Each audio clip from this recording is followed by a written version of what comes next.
Hola gente, ¿cómo andan? Bueno, este video va a ser bien cortito porque solamente vemos la presidencia de Ilia, que fue bastante cortita entre 1963 y 1966. Después del gobierno interino de Guido entre 1962 y 1963 se hicieron nuevas elecciones presidenciales, pero el peronismo siguió proscripto. Y estas elecciones estuvieron bastante peleadas entre Ilia de la UCR del Pueblo, que sacó un 25% de los votos, pero hubo un 20% de votos en blanco, que es un montón. ¿Por qué tantos votos en blanco? Porque había una orden explícita de Perón de votar en blanco. De hecho, acá en pantalla tenemos un diario peronista que decía: voto en blanco es votar por la unidad y por la lealtad. Y justamente que haya un porcentaje tan alto de votos en blanco, lo que va a mostrar es que el gobierno de Ilia empieza con muy poco apoyo. Ya en el gobierno, Ilia tomó varias medidas económicas, políticas y sociales que siguieron tres principios fundamentales: el nacionalismo, el intervencionismo estatal y la redistribución de la riqueza. Ahora vamos a verlo con algunos ejemplos de estas medidas. Una primera medida fue la anulación de los contratos petroleros que había firmado Frondizi durante su gobierno. De hecho, en el decreto dice que la mayoría de los partidos políticos, agrupaciones obreras, organismos universitarios, instituciones del bien público y entidades empresarias han expresado que los contratos petroleros son inconvenientes a los intereses del país y por lo tanto Ilia los anuló.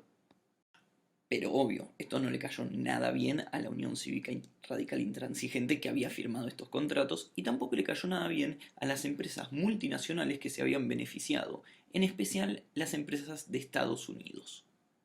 Otra medida fue la sanción de la Ley del Salario Mínimo Vital y Móvil en 1964, y esta ley lo que decía es que se establecía un salario básico que no podía ser inferior y que tenía que ser suficiente para la vida de las personas.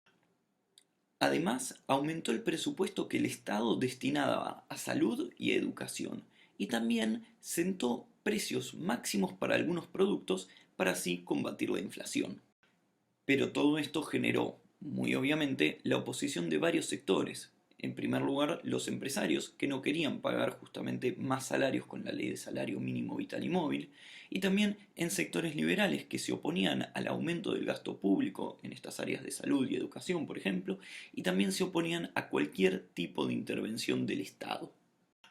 Además, Ilia impulsó una reforma de las organizaciones sindicales, ganándose la oposición de los sindicalistas peronistas principalmente, que ya tampoco lo veían con buenos ojos porque era un gobierno radical que había asumido con el peronismo proscripto. Y todo esto lo que generó fue un clima donde había más huelgas, más manifestaciones, más tomas de fábricas, y esto preocupaba a los sectores empresariales y particularmente a los militares, que no veían nada bien la idea de un gobierno que no puede mantener el control.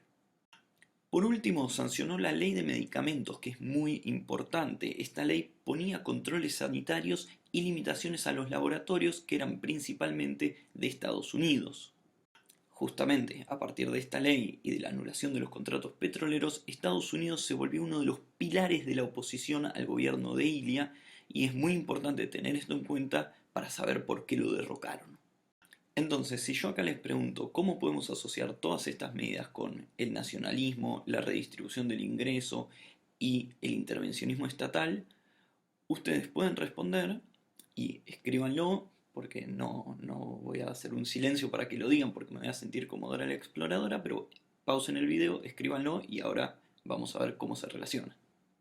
Bien, si ya terminaron de escribir, podemos decir que, por ejemplo, la ley de medicamentos y la anulación de los contratos petroleros son claramente políticas nacionalistas porque están limitando el accionar de empresas extranjeras dentro del país.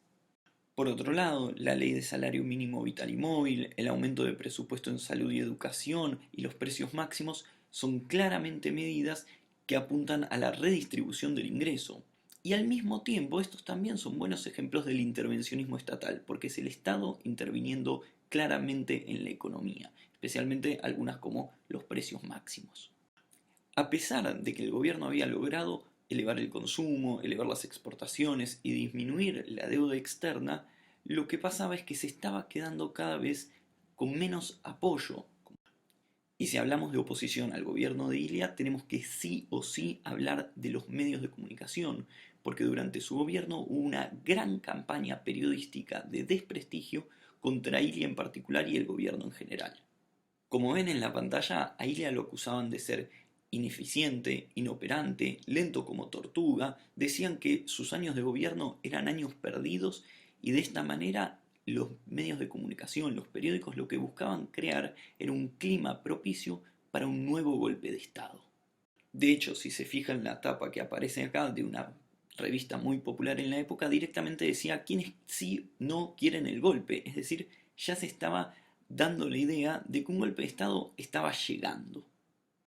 Y de hecho, así fue. En 1966, las Fuerzas Armadas se pusieron de acuerdo, terminaron con sus conflictos internos y dieron un nuevo golpe de Estado, el quinto ya, que se autodenominó la Revolución Argentina. Bien, y con esto vamos terminando el video, pero en otro momento de Dora la Exploradora les pregunto, y pueden escribirlo, pueden decirlo si quieren, ¿cuál era el objetivo de los periódicos al hacer esta campaña de desprestigio contra Ilia? Bien, y justamente como acabamos de decir, el objetivo de los periódicos en esta campaña de desprestigio era generar este clima propicio para un nuevo golpe de Estado y que las Fuerzas Armadas se hagan cargo de la vida política del país de forma explícita. Bien, y con eso terminamos este video, que dije que iba a ser corto, así que lo terminamos acá. En posteriores videos vamos a ver qué pasa con la Revolución Argentina, que quería quedarse por muchos años, y por suerte no le salió tan bien eso. Bien, nos vemos. Hasta la próxima.